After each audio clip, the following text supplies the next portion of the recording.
La question suivante, donc la question 11, donc devenue 10, c'est une présentation qui va être faite par Christian Cossec, qui nous permet de solder en quelque sorte les dernières subventions que nous pouvons verser sur cet exercice. Christian, à toi la parole.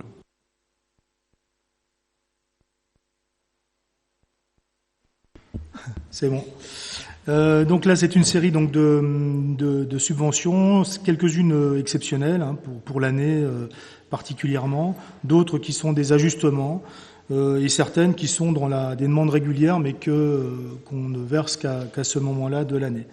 Alors la première ligne concerne le Canoë Club, donc 1 000 € qu'on propose de voter en supplément de la subvention habituelle régulière, qui concerne la participation du club au championnat d'Europe. C'était exceptionnel, un club d'Avranches participant à un championnat d'Europe, et elles finissent à la plus mauvaise place, parce qu'elles finissent, les filles, à la 4e place, dans un match contre Hambourg. Moi, je l'avais regardé en ligne, il était diffusé sur les...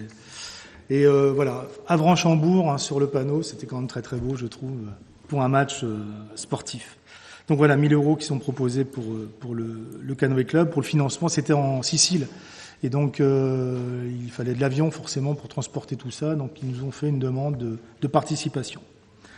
La CPG-CATM, 450 €, c'est un complément dans le cadre de l'organisation du congrès départemental des anciens combattants qui s'est tenu à Avranches en septembre.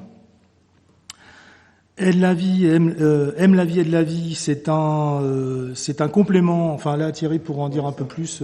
Un complément sur un repas partagé organisé par Aime la vie au mois de février, où il y a une centaine de personnes isolées et autant de personnes venant de structures associatives, caritatives. Donc c'était une mésentente avec le CCAS en fait. On s'est retrouvés, voilà, donc on récupère sur ce budget-là, on récupère cette subvention-là, parce qu'évidemment, il était évident qu'il fallait qu'on les soutienne dans cette action-là. Le judo club, 700 €, c'est un supplément également. C'est en plus, c'est une exceptionnelle celle-ci. Alors pourquoi ? Parce que le judo club participe au TAP, au temps d'activité périscolaire, dans le cadre du sport, du sport pour les enfants dans ce cadre-là. Et ils se sont équipés pour pouvoir assurer cette activité. Ils ont acheté je ne sais plus combien de kimonos et des tapis, etc. Donc, en lien avec le centre social, nous avons souhaité accompagner ces achats. Avranches FM, donc ça c'est la subvention régulière de 1 000 € pour l'année, pour sa participation à un certain nombre d'événements. Donc par exemple, c'est eux qui ont animé la présentation de la soirée des sportifs cette année.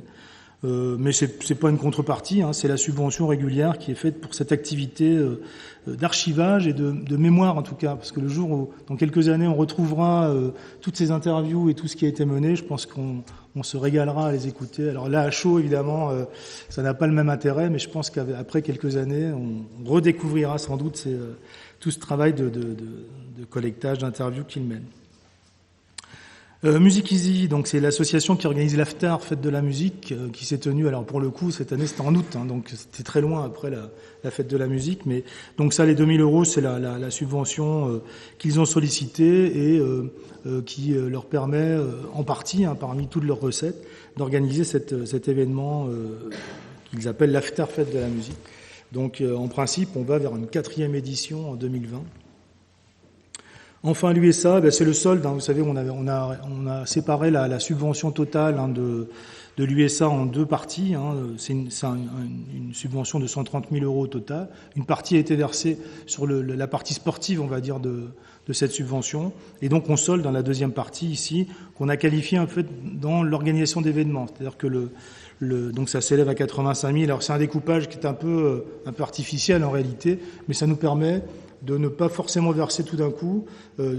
Sur un plan de trésorerie, c'est pas mal de ne pas tout verser d'un coup, des grosses sommes pareilles. Et puis ensuite, ça permet aussi de rester dans la négociation avec le club, parce que il y en a une qui est versée avant la fin de saison, une autre partie qui est versée après la fin de saison, parce qu'évidemment, les aléas du sport font que on ne sait pas entre le mois de juin et le mois de septembre, le mois de mai plutôt et le mois de septembre, ce qui peut se passer. Donc ça permet d'avoir cette question d'ajustement. Donc là, on est au solde de ce qui est versé. À la louche, j'ai fait une estimation du nombre dans cet événement-là en tout cas, pour le nombre de spectateurs que reçoit l'USA dans le cadre de ces compétitions sportives, s'élève à quasiment 30 000 spectateurs sur l'ensemble des rencontres qui sont faites à domicile. Ça s'élève à la louche, c'est une espèce au doigt mouillé, à peu près à 30 000 spectateurs. Voilà, donc le résultat, vous avez le reste, donc l'idée, voilà, on propose donc... Il est proposé donc au conseil municipal de voter ces subventions. Merci Christian. Avec les questions. Voilà, en sachant qu'on reste dans l'enveloppe. Alors, est-ce que tu peux mettre ton micro, s'il te plaît?